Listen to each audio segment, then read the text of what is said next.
Welcome back to this video. In today's video, I will show you on how to change profile avatar on Microsoft Edge. So let's see.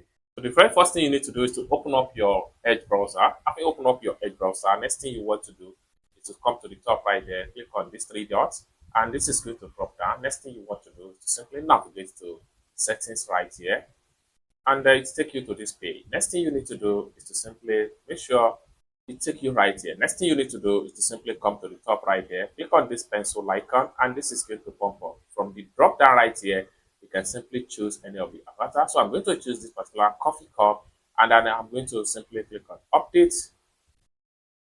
just like so, and you have your avatar change. You can also come back here if you want to change to another one.